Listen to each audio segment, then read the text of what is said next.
එහෙම වුණාම තමයි දැන් සංසුන් නිදේහය. දැන් බය වෙලා නැහැ. එක්ක පහර දෙනවා එක්ක පලයන්. එහෙම නැහැ. එහෙම නැහැ. එහෙම කරන්නේ. එහෙම කරන්නේ. ඔන්න පිරිමි කෙනාගේ ලිංගේන්ද්‍රයන් උද්ගමනය වෙනවා. එතකොට ඒක වෙන්නේ බය වෙච්ච වෙලේද සංසුන් වෙලේද? සංසුන් වෙලේ. දැන් ඔන්න ලිංගික එක්වීම කරගෙන ඉන්නවා දැන් ඔන්න වැඩේ යන ගමන්. හරි? ඒ ක්‍රියාවලිය යන ටික වෙලාවකදී ශුක්‍රාණු පිටවීම ආසන්න මොහොතේ එනවා.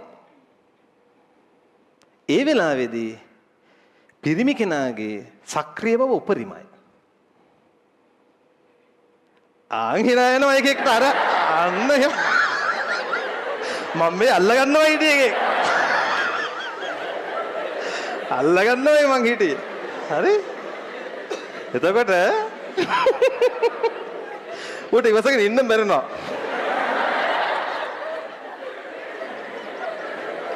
ඊට පස්සේ සක්‍රිය බව උපරිමයි. අන්න ඒ වෙලාවේ ඒ මොහොතේ උට තියෙන්නේ සංසුන්ද? ඒ වෙලාව සංසුන්ද? නෑ ඒ වෙලාවේ මොකද්ද? ඒ වෙලාවේ මොකද්ද? ඒ වෙලාවේ ඇත්තටම උගේ ඇඟේ තියෙන්නේ වෙනම එනර්ජි එකක්. ඒක අයිති ප්‍රත්‍යානුවේගී පැත්තටද අනුවේගී පැත්තටද? ඒ කියන්නේ ඒ වෙලාවේ යාට තියෙන්නේ මොනවද? පහර දීමේ හෝ පලා යාමේ. පහර දී පලා යාමේ කිව්වත් කමන්නේ.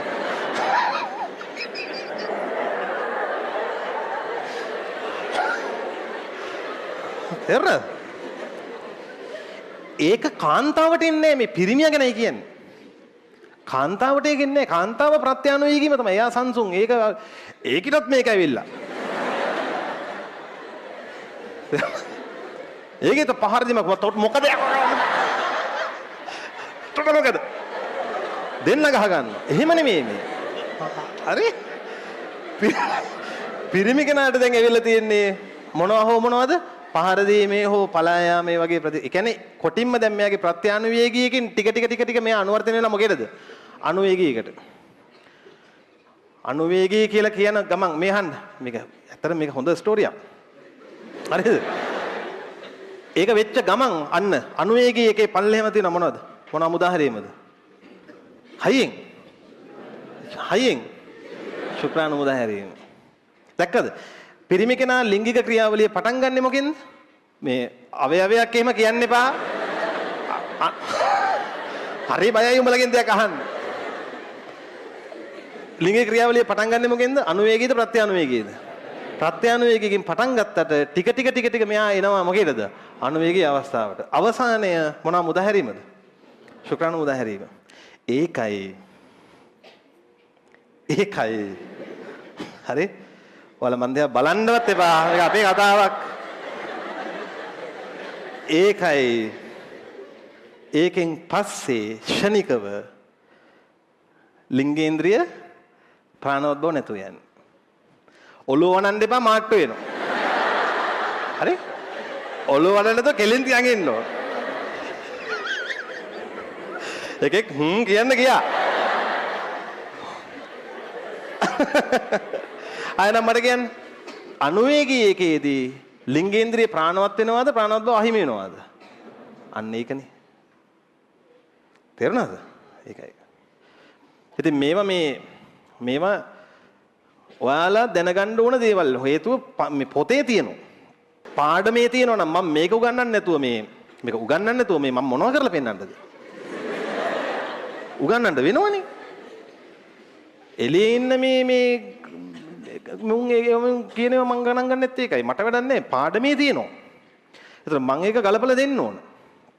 එහෙනම් පිරිමි කෙනාගේ ඇත්තටම ලිංගික ක්‍රියාව පටන් ගත්තේ මොකෙන්ද ළමයි? ප්‍රත්‍යානුවේගී. ඊට පස්සේ ටික යා මොකේද එනවද? අනුවේගී. අන්තිමට නතර වෙන්නේ මොනවද දාලාද? මොනවද දාලාද? ශුක්‍රාණු උදාහරණ. ඒතර යෝනි මාර්ගයේ මොකක් හරි සිද්ධියක් මොකක්ද ඒ බලවේදී? යෝනි මාර්ග සංකෝචන ඒක වෙන්නේ දරු ප්‍රසූතියේදී. ඒක එතනදී කරන්නේ නැහැ. ශුක්‍රාණු උදාහරණෙන් ඕන්න මෙන්නකොට මේ යෝනි මාර්ගෙත් මේ සංකෝචන වගේ ඒවා එන්නේ. ඒවා එන්නේ. ඒක වෙන්නේ මොන ප්‍රසූතියේදීද? දරු ප්‍රසූතිය. දරු ප්‍රසූතියේදී ගෑනු ළමයෙකුට එන්නේ ඇත්තටම ප්‍රත්‍යානුවේගීද අනුවේගීද? අනුවේගී. ලොකු එනර්ජියක් තියෙන. ඇයි නෝනේ කියලා මිනිහා මෙබුණොත් කරකවල ගන්න අතට. ඔයාට රිදෙනවද? මර. හරි. කරකවල ගන්න. ළමයා ඉපදෙනකන් අහම ඉඳලා ඉන්නේ. එළියට දාන්නේ නැහැ. තෝ එනවද? තෝ එනවද? තෝ කරපුවා තමයි මේ ඔක්කොම.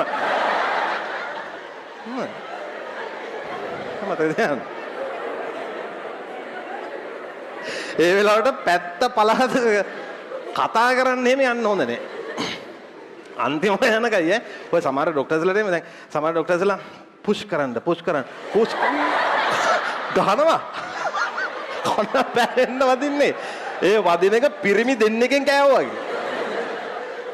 හරිද? ඊට ડોක්ටර්ට අසනීපෙත් අමාරු නෑ. මොකද්ද වෙලා? කවුද? ඔයා කවුද? මං කවුද? අපි මොකද මෙතන? හරි? කන්න පැන්නේ ගාන්නේ. රයිට්.